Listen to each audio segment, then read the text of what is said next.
வணக்கம். நீங்கள் கேட்டுட்ருக்கிறது ரேடியோ கோத்தகிரி 90.4 மெகாஹெட்ஸில். நான் உங்கள் ஆர்ஜே ஸ்னேகா பேசுகிறேன். ரேடியோ கோத்தகிரி 90.4 மெகாஹெட்ஸில் அறிவியல் அறிவோம் நிகழ்ச்சியில் இணைஞ்சிருக்கும். அறிவியல் அறிவோம் நிகழ்ச்சியில் இதற்கு முன்னாடியும் கூட நம்ம கூட நிறைய பேர் இணைந்து பேசி அறிவியல் அப்படிங்கிறது ஒவ்வொரு மனிதருடைய வாழ்க்கையிலையும் எந்த அளவுக்கு பயனுள்ளதாக இருக்குது அப்படின்னு சொல்லி நிறைய தகவல்கள் எல்லாமே நம்மக்கிட்ட ஷேர் பண்ணியிருந்தாங்க. இதற்கு முன்னாடியான நிகழ்ச்சியில் கூட அறிவியல் அப்படிங்கிறது விவசாயத்தில் எந்த அளவுக்கு பயனுள்ளதாக இருக்குது அப்படின்னு சொல்லி நம்மளுடைய கேஜே ராஜு சார் அவங்க இணைந்து நிறைய விஷயம் நம்மக்கிட்ட ஷேர் பண்ணியிருந்தாங்க. அதனுடைய வகையில் இன்றைக்கி எதை பற்றி பேச போகிறாங்க அப்படின்னு சொல்லி கேட்டிங்கன்னா, அறிவியலும் மாற்றுத்திறனாளிகளும், அதாவது மாற்றுத்திறனாளிகளுடைய வாழ்வில் இந்த அறிவியல் எந்த அளவுக்கு உதவியாக இருக்குது அப்படின்னு சொல்லி நம்மக்கிட்ட ஷேர் பண்ணிக்க வந்திருக்காங்க. வணக்கம் சார். வணக்கம் மேடம். சார், இப்போ அறிவியல் அப்படிங்கிறத பற்றி இதற்கு முன்னாடியே நிறைய விஷயம் நம்மக்கிட்ட ஷேர் பண்ணியிருந்தீங்க. அறிவியல் அப்படிங்கிறது நம்மளுடைய திறனாளிகளுடைய வாழ்க்கையில் எந்த அளவுக்கு பயனுள்ளதாக இருக்குது? நாம் மாற்றுத்திறனாளிகள்னா என்னன்னு யாருன்னு தெரிஞ்சுக்கணும் நம்ம. கண்டிப்பாக. அதாவது உடல் செயல்பாடுகளில் ஏதாவது ஒரு குறை இருந்துச்சுன்னா அவங்கள முதல்லலாம் ஹேண்டிகேப்டும்பாங்க. இப்போ அவங்களுக்கு மாற்றுத்திறனாளிகள் அப்படின்னு சொல்கிறோம். ஏன்னா அவங்களுக்கு நம்ம எல்லாருமே ஏதோ ஒரு வகையில் மாற்றுத்திறனாளிகள் தான், சரிங்களா? ஏன்னா நமக்கு எல்லாத்துக்கும் கண்ணு தெரியும்னு சொல்ல முடியாது. வயசாக ஆக பார்வை கொஞ்சம் குறைஞ்சிட்டு வரும். அப்புறம் கேட்ராக்டுன்னு சொல்லி சதை முளைச்சிரும், இல்லை வேறு வகையான பல வகையான இதெல்லாம் வந்துட்டுருக்கோம். அப்போது காது கேட்குறது கொஞ்சம் கம்மியாக போயிடும், பார்வை எப்படி இருக்கும், அப்புறம் பல் விழுந்துடும். இப்படி எல்லா வகையிலுமே ஏதோ ஒரு வகையில் நமக்கு ஒரு குறைபாடு இருந்துட்டு தான் இருக்குது, ஆச்சுங்களா? நம்ம குறைபாடு இல்லாதவங்க யாரும் சொல்ல. அந்த வகையில் சாதாரண எல்லா குறைபாடுகளுக்கும், உதாரணத்துக்கு கண் பார்வை கொஞ்சம் குறைஞ்சி போச்சுன்னா என்ன பண்ணுறோம்? கண்ணாடி போட்டுக்கிறோம். கண்ணாடி கிட்ட பார்வையா தூர பார்வையா அதுக்கு தகுந்த மாதிரி என்ன பண்ணுறோம்? லென்ஸ் மாட்டி கொடுத்துட்ருவாங்க. நம்ம நல்லபடியாக படிக்கிறோம் எல்லாம் பண்ணுறோம். அதுவும் ஒரு தொழில்நுட்பம் தான். காது கேட்கலன்னா என்ன பண்ணுவாங்க? காதுக்கு சரியாக கேட்கல, ஒட்டுமே கேட்கலன்னா ஒரு மிஷின் உற்பத்தி வச்சுருக்காங்க. அது என்ன பண்ணிக்கிறோம்? அதுவும் ஒரு வகையான அறிவியல் தான், இல்லைங்களா? இப்படி எல்லாமே நமக்கு அறிவியல், வச்சுங்களா? இப்போ இந்த மாதிரி பல வகையில் அறிவியல் ஏற்கனவே இருந்துகிட்ருக்கு, ரொம்ப காலமாகவே இருந்துகிட்ருக்குது. அந்த வகையில் எல்லாருக்குமே என்ன பண்ணிகிட்ருக்கு. குறிப்பாக சிலர் இந்த மாற்றுத்திறனாளிகள்னா அவங்களுக்கு ஏதாவது ஒரு குறை இருக்கும். அந்த குறையை ஈடுகட்டக்கூடிய இன்னொரு தன்மை அவங்களுக்கு ஏதோ ஒரு கிஃப்ட், ஏதோ ஒரு வகையில் அவங்களுக்கு ரொம்ப ஜாஸ்தி இருக்கும், ஆச்சுங்களா?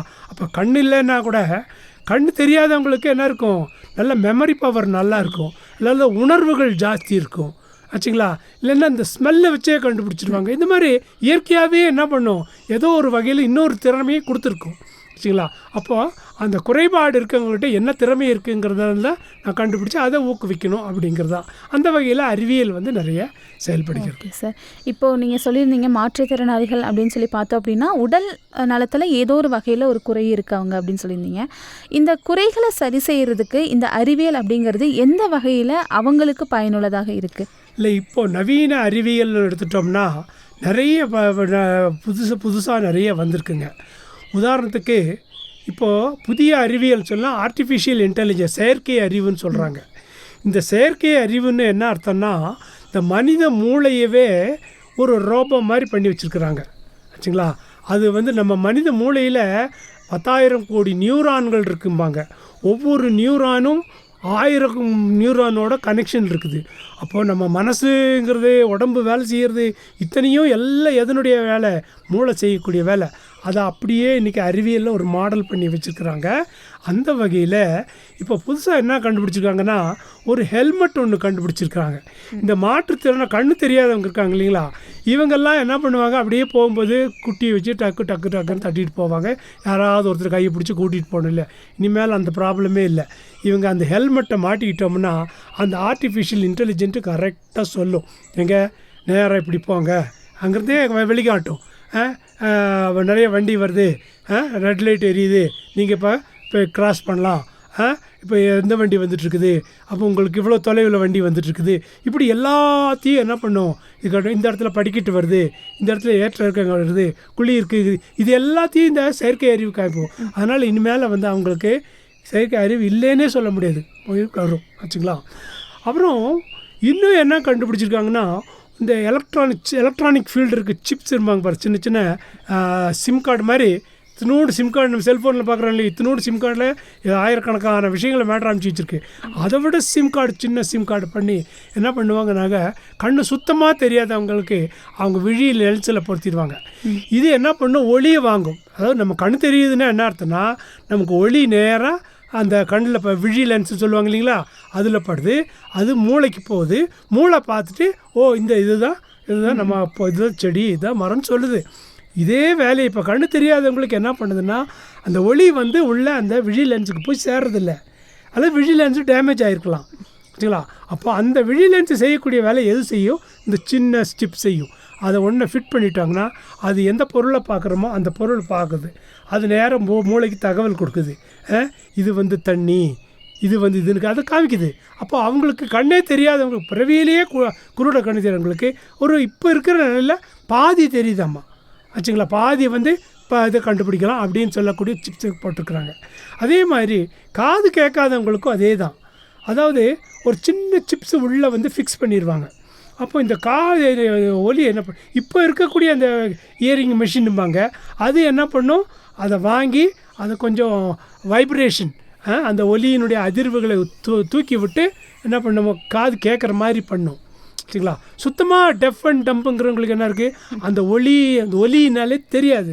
அப்போது இது என்ன பண்ணணும், சிப்ஸ் அதை வாங்கி அந்த மூளைக்கு வந்து அந்த ஒலியை வாங்கி நேராக மூளையினுடைய எந்த பகுதியில் டிஃபெக்ட் இருக்கோ, ஒருவேளை மூளையில் டிஃபெக்ட் இருந்துச்சுன்னா அங்கேயே சிப்ஸை பொருத்திடுவாங்க.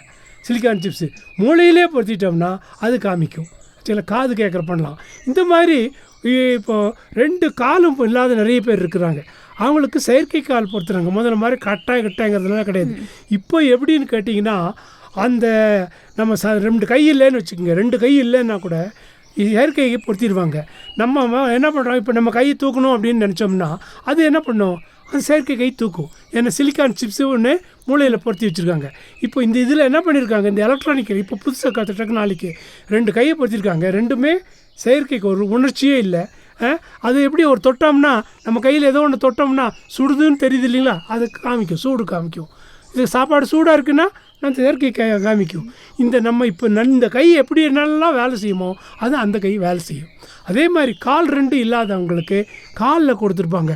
நம்ம நார்மலாக கால் என்னென்ன வேலை செய்யுமோ, என்னென்ன செய்யணுமோ, ஓடுமா, நடக்கணுமா, வண்டி வருது, பஸ்ஸு வருது, போடி பிடிக்கணுமா, இல்லை மெதுவாக போகலாமா, வேகமாக போகலாமா, அத்தனையும் இது என்ன பண்ணுது, இந்த சிலிக்கான் சிப்ஸ் வந்து இன்ஸ்ட்ரக்ஷன் கொடுக்கும். அதுக்கு தகுந்த மாதிரி வழிக்கும். இப்போது இந்த நவீன புதிய தொழில்நுட்பங்கள் வந்து இன்றைக்கி வந்து இவங்க மாற்றுத்திறனாளிகள் என்று சொல்லாத அளவில் என்ன அத்தனையும் கொடுக்கக்கூடிய அளவு தொழில்நுட்பங்கள் வளர்ந்துட்டுருக்குங்கிறது தான் ரொம்ப முக்கியமான விஷயம். ஆமாம் சார், நிறைய விஷயம் இப்போ இருக்கிற இந்த தொழில்நுட்பமாகட்டும், இப்போ இருக்கிற நிறைய கண்டுபிடிப்புகள் வந்து உதவிகரமாக இருந்திருக்கு. இன்னொரு முக்கியமான ஒரு விஷயம் அப்படின்னு சொல்லி பார்க்கும் பொழுது, இந்த நவீன அறிவியல் தொழில்நுட்பம் வந்து அவங்களுடைய வாழ்க்கையில் நிறைய மாற்றங்களை கொண்டு வந்திருக்கு.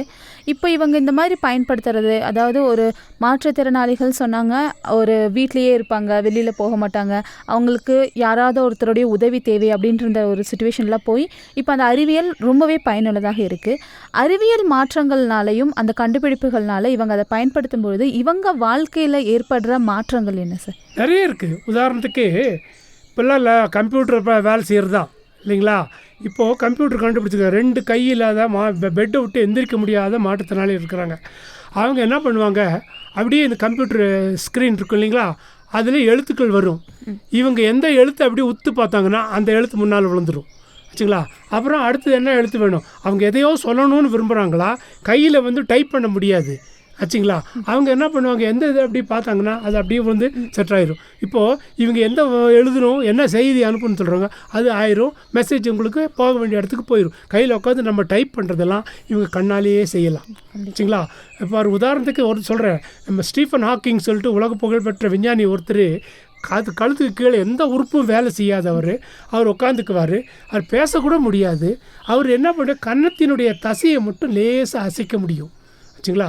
அவர் எதையாவது ஒன்று என்ன பண்ணுவார், அப்படியே அவர் என்ன சொல்லணும்னு நினைக்கிறாரோ இந்த தசை மட்டும் லேசாக அறியும், அந்த லாசி கம்ப்யூட்டர் என்ன பண்ணிடுது, அதை டைப் பண்ணி புத்தகம் பண்ணிடுது. இந்த மாதிரி எழுதிக்க நூற்றுக்கணக்கான புத்தகம் எழுதியிருக்காரு.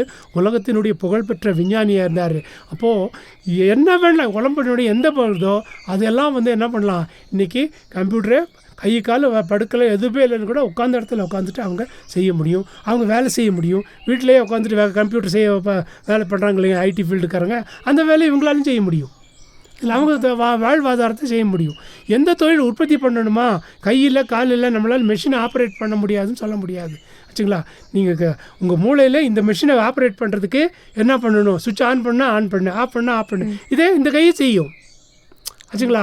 இயற்கையான கைகள் என்ன செய்யுமோ அதையே செய்ய வைக்கக்கூடிய தொழில்நுட்பம் வந்துருச்சு. அப்போ அவங்க எல்லா வேலையும் செய்யலாம். அப்போ அவங்களுக்கு இனிமேல் அவங்க வாழ்க்கையே புரட்டி போடுற அளவுக்கு இப்போ புதிய தொழில்நுட்பம் வந்திருக்கு. என்ன இப்போ தான் எல்லாம் ஒன்றா கண்டுபிடிச்சி வந்துக்கிட்டு இருக்காங்க. இது கூடிய சீக்கிரம் வந்துடும் ஆச்சுங்களா. முதல்லலாம் காலுக்கு கட்டைக்காலை போட்டுட்டு இருந்தாங்க.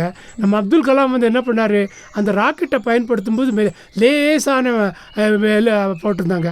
அதையே காலுக்கு பயன்படுத்தக்கூடாதுன்னு சொல்லி இப்போ இந்த காலுக்கு அங்கே இருக்கிற வெட்டியே அவ்வளோ பெரிய கட்டை தூக்கிட்டு இருந்தவங்களாம் இன்றைக்கி லேசான கால் இருக்காங்க. இன்றைக்கி அது கூட இந்த நவீன தொழில்நுட்பத்தை பயன்படுவது, இந்த ஆர்டிஃபிஷியல் இன்டெலிஜென்ட்னு சொல்லுவாங்க இல்லையா, புதிய தொழில்நுட்பம் இது கண்டுபிடிச்சிட்டு இருக்கிறாங்க. இது வந்தால் நிறைய எல்லா வேலையும் மிஷினே செய்யணும்பாங்க, ரோபோட் தான் செய்யும்பாங்க. உண்மைதான் ஆச்சுங்களா. ஆனால் அதனால் என்ன பண்ண யாருக்கு பயன் இருக்குது, இந்த செயற்கை தொழில்நுட்பத்தினால இந்த இவங்களுக்கெல்லாம் ஒரு புதிய வாழ்க்கை கிடைக்கிறதுக்கு வாய்ப்பு இருக்குது. கண்டிப்பாக.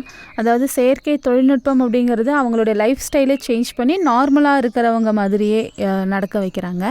இப்போ பார்த்திங்கன்னா நிறையா இந்த மாதிரி மாற்றுத்திறனாளிகளாகட்டும் இந்த அறிவியல் தொழில்நுட்பத்தை பயன்படுத்துகிறதுக்கு தயங்குறாங்க. வேறு ஏதாவது பாதிப்புகள் வந்துருமோ அப்படின்னு சொல்லிட்டு. இந்த தயக்கம் வர்றதுக்கான முக்கிய காரணம் என்ன, இதை எப்படி நம்மளால் மாற்ற முடியும்? பண்ணலாம் வந்துடுது. அதாவது தொழில்நுட்பங்கள் நம்ம இன்னும் வந்து சேரலை. இல்லை, புதிய தொழில்நுட்பங்கள் இன்னும் வந்துட்டுருக்குது.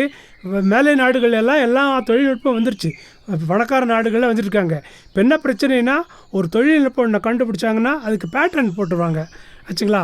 அவங்க அது உலகத்தில் எங்கே விற்றாலும் அதுக்கு பணம் கொடுக்கணும். இப்போ அது வந்து இன்னொன்றும் அது ஒரு வியாபாரமாகி கமர்ஷியல் ஆகி உற்பத்தி பண்ணும்பொழுது மிக குறைந்த செலவில் எப்படி உற்பத்தி பண்ணுறது. இப்போ வந்து ஒரு அந்த மாதிரி கம்ப்யூட்டர் தயார் பண்ணணுன்னா அதுக்கு செலவாகும். அப்போ கண்டுபிடிச்சிட்டாங்க. அதை வந்து என்ன பண்ணும், குறைந்த விலை உற்பத்தி பண்ணுறதுக்கு. அப்போ நிறைய இப்போ உற்பத்தி பண்ணும்போது விலை குறைஞ்சிரும், உற்பத்தி செலவு குறைஞ்சிரும். அப்போ பொருளாதாரம் வந்துடுது. அதெல்லாம் வந்து சேர்ந்து நமக்கு வந்து சேர்றதுக்கு கொஞ்சம் நாள் ஆகலாம். ஆனால் கண்டிப்பாக இன்னும் கொஞ்சம் நாளில் என்ன ஆயிரும், எல்லா தொழில்நுட்பமும் வந்துடும். கண்டிப்பாக சார். இன்னொரு முக்கியமான கேள்வி, இப்போ எல்லாமே நம்ம ஒரு நல்ல விஷயங்கள் பற்றியே பேசிகிட்டு இருந்தோம். அறிவியல் தொழில்நுட்பம் எப்படி மாற்றுத்திறனாளிகளுக்கு பயனுள்ளதாக இருக்குது, அவங்க எப்படி அதை பயன்படுத்துறதுனால ஒரு நார்மலாக இருக்கிற மனுஷங்களுக்கும் அவங்களுக்கும் நிறைய தொடர்பு இருக்குது, அவங்க வந்து தனியாக தெரியாமல் இருக்காங்க. இதனால் ஏதாவது இந்த அறிவியல் தொழில்நுட்பம் அவங்களுக்கு பயன்படுத்துறதுனால ஏதாவது பாதிப்புகள் இருக்கா சார்? அதாவது அறிவியலை தவறாக பயன்படுத்தக்கூடாது. நான் ஒரு சின்ன உதாரணம் சொல்கிறேன். நம்ம வந்து சொல்கிறேன், அதாவது ஒரு குழந்தையை பார்த்தா நமக்கு முத்தம் கொடுக்கணுன்னு ஒரு ஆசை வரும் இல்லைங்களா. அப்போ அதே மாதிரி இப்போ முத்தம் அப்படின்னு ஒரு எடுத்துக்கோங்க. இந்த முத்தம் கொடுக்கும்பொழுது மூளையில் டோபமைன்னு சொல்லி ஒரு திரவம் சுரக்குதாம், ஒரு என்சைம் சரிங்களா. அதுதான் என்ன பண்ணுது, இந்த முத்தம் கொடுக்குறது அப்படிங்கிற சமாச்சாரம். அது வந்து இப்போ சினிமாக்கார பயன், அது வேறு விஷயம். இப்போ செல்ஃபோனுக்கு வந்துருச்சு. இப்போ செல்ஃபோனை யாரை பார்த்தாலும் செல்ஃபோனை வச்சு செல்ஃபோன் தேவையில்லைங்கிறத தேய்ச்சிக்கிட்டே இருக்கிறாங்க. காலையில் எழுந்தனும் பல் தேய்க்கிறார்களோ இல்லையோ செல் தேய்க்கிறார்களோ புது கவிதையே வந்துருச்சு. எல்லோரும் ராத்திரி 2 மணி 3 மணி வரைக்கும் நம்ம இளைஞர்களெல்லாம் செலுத்திச்சிருக்கிறாங்க. பஸ்ஸில் இடம் கிடைச்ச பசங்க ஒருத்தர் பேசுகிறதே இல்லை. எல்லாம் செல்ஃபோன் எடுத்து வச்சு அப்படியே பார்த்துக்கிட்டே இருக்கிறாங்க. ஏன் இந்த செல்ஃபோனை பார்க்குறாங்கன்னா, செல்ஃபோனை பார்த்தா இந்த மூளையில் டோபமைனுங்கிற சுரக்குது வச்சுங்களா. அப்போது அந்த என்ன அவங்களுக்கு உணர்வு கிடைக்குது, அந்த முத்தம் கொடுக்கக்கூடிய உணர்வு கிடைக்கிறதுனால தான் எல்லோரும் உட்காந்து செல்ஃபோனை தேய்ச்சிட்ருக்காங்கன்னு இப்போ புது அறிவியல் கண்டுபிடிச்சிட்ருக்குது. அப்போது அது அடிக்ட் ஆகிருக்குது, அதுக்கு அடிமையாகிடுறாங்க. இது வந்து செல்ஃபோனுடைய தவறா? செல்ஃபோனில் எவ்வளோ நல்ல விஷயங்கள் இருக்குது. அப்போ எப்படி நம்ம பயன்படுத்துகிறோம் அதுதான் பொறுத்து தான் வழியே. அதை வந்து நிறைய முறையான வகையில் பயன்படுத்தணும். இன்றைக்கி ஒரு நாள் செல்ஃபோன் ஒரு செல்ஃபோனில் உலகத்தையே நமக்கு கொண்டு வந்து கொடுக்குது செல்ஃபோன். நம்ம உலகத்தை பற்றி புரிஞ்சிக்கிறதுக்கு நம்ம பயன்படுறது. நம்ம என்ன பண்ணிகிட்ருக்கோம், என்ன சினிமா, என்ன இது வம்பு தும்பு எதிர்க்கு, இதுக்கு தான் பார்த்துட்ருக்குறோம் மொழியை. அது முழுமையான அறிவியல் பூர்வமாக நம்ம யூஸ் பண்ணால் அது ஏராளமான நன்மைகளை கொடுக்குது அப்படிங்கிறது. கண்டிப்பாக சார். இது கண்டிப்பாக மாற்றுத்திறனாளிகள் அவங்களுக்கும் இது பயனுள்ளதாக இருந்திருக்கும். அவங்க வாழ்க்கையிலும் நிறைய மாற்றங்கள் கொண்டு வரும் அப்படின்னு சொல்லி நான் நினைக்கிறேன். இன்றைக்கி இந்த மாற்றுத்திறனாளிகளும் அறிவியலும் அப்படிங்கிறதுல நிறைய விஷயங்களுக்காக ஷேர் பண்ணிங்க. சின்ன ஒரு சிப் கூட அந்த மனிதர்களுக்கு எந்த அளவுக்கு பயனுள்ளதாக இருக்குது அப்படின்னு சொல்லி எங்களுக்காக இன்றைக்கி சொன்னீங்க. ரொம்ப நன்றி சார், இன்றைக்கி எங்களுக்கு நிறைய தகவல்கள் எல்லாமே சொன்னதுக்கு. நன்றி. நேயர்களே, இவ்வளோ நேரம் நம்ம கூட வந்துட்டு ராஜு மாஸ்டர் அவங்க இணைந்து நிறைய விஷயம் ஷேர் பண்ணாங்க. இது உங்களுக்கு ரொம்பவே பயனுள்ளதாக இருந்திருக்கும் அப்படின்னு சொல்லி நான் நினைக்கிறேன். இந்த நிகழ்ச்சியை குறித்து உங்களுடைய கருத்துக்களை நீங்கள் தெரிவிக்கணும் அப்படின்னு சொல்லி நினச்சிங்கன்னா நீங்கள் தொடர்பு கொள்ள வேண்டிய நம்பர் 8940731012 நம்பருக்கு தொடர்பு கொண்டு உங்களுடைய கருத்துக்களை நீங்கள் தெரிவிக்கலாம். அப்படி இல்லைனா வாட்ஸ்அப், ஃபேஸ்புக் மற்றும் இன்ஸ்டாகிராம்லேயும் உங்களுடைய கருத்துக்களை நீங்கள் ஷேர் பண்ணலாம். இந்நிகழ்ச்சியை வழங்குபவர்கள் ரேடியோ கோத்தகிரி, இணைந்து வழங்குபவர்கள் ஆசாதிகா அம்ரத் மஹோத்சவ், ஆத்மன் நிர்பன் பாரத், விக்யான் பிரசாத் மற்றும் அறிவியல் பலகை. இதோட நான் கிளம்ப வேண்டிய நேரமும் வந்துருச்சு. இதே மாதிரி அறிவியல் அறிவும் நிகழ்ச்சியில் உங்களை சந்திக்கிறேன். அது வரைக்கும் உங்களிடமிருந்து விடைபெறுவது உங்கள் RJ ஸ்னேகா.